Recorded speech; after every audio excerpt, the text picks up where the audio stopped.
This topic is a little uncomfortable for me to talk about. I've been wrestling with something this week that was really troubling. In fact, it kept me up all night. I manage a Facebook group, and in one of the recent posts, one of the members dropped the F-bomb at least 2 times, 2 or 3 times. This particular individual is very outspoken and bold and sometimes deliberately provocative in what she posts. But I really like her message.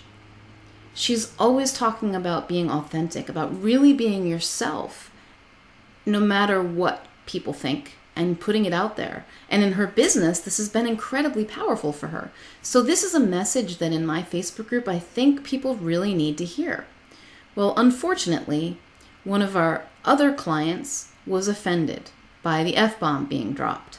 And not only offended by the person who posted it, but it caused him to question my professionalism because I allowed it. Now, the F-bomb in itself, I have no issues with. If it's used to attack or spread hatred or something like that, absolutely, that would not be okay. But to use it as a means of expression, I think it can actually be empowering. And I certainly don't think that in and of itself is unprofessional. Anyway, so I got an email right before I went to bed from our client who was offended about this. And it kept me up all night. I was writing replies to his email in my dreams. I do weird things like that. I don't know if it happens to you, but I write all the time in my dreams. And I woke up and I was really distressed, and I sat with it. And I had to ask myself, the alternatives I was looking at were, he wanted me to tell the person who had made the post that she wasn't allowed to do that it wasn't okay. And so I really had to think about that. I had to think that through. What would it be like to tell her, I don't want you to drop the F-bomb? This person who is all about authenticity, and for her, it's extremely authentic to use profane language. I mean, really authentic.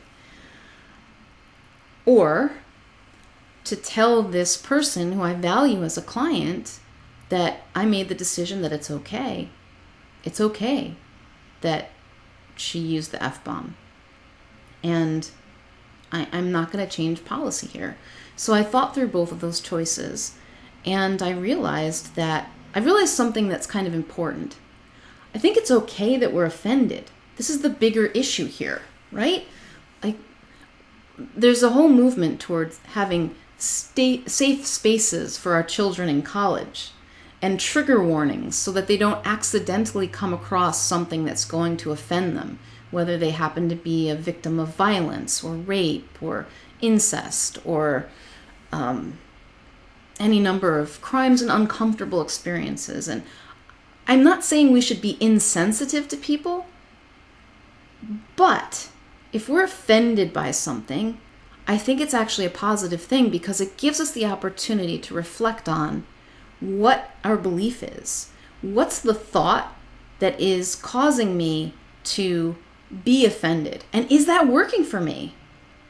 Because this is a mirror, right? Everything in our lives is a mirror showing us what's really inside. And if we're angry about something, it's triggering us because there's a belief there. And so there's an opportunity to say, okay, I feel offended. I'm angry by this. I feel violated, or whatever the verbiage is. What's the belief here? Is that really true? Do I know that that's true? And when I think this belief, when I think this thought, how does it make me feel? How do I act? And notice that. Is it something that we want? Is it something that is working for you? Because if it's not, guess what? You have the opportunity to choose something different. So think about something that offends you right now. I really challenge you to do this. What gets under your skin? What makes you really, really mad and offends you? And ask yourself, what's the belief? It's probably people should or people shouldn't, they should never, right? There's that kind of belief there. And ask yourself what thinking that does to you. How do you feel when you think that? And then ask yourself, Could something else be true here? What else could this mean? Maybe it doesn't mean that someone is unprofessional when they swear. Maybe it simply means that this is the language they choose to use in this forum. Now, if it works for you, by all means, go ahead, keep being offended. But I just think this is an opportunity for us to question ourselves and to grow and to stretch our minds a little bit and possibly change our worldview to something that could bring us more happiness and less pain. So I challenge you to think about that today. And you might even share it with me. Let me know what offends you and what are you ready to let go of.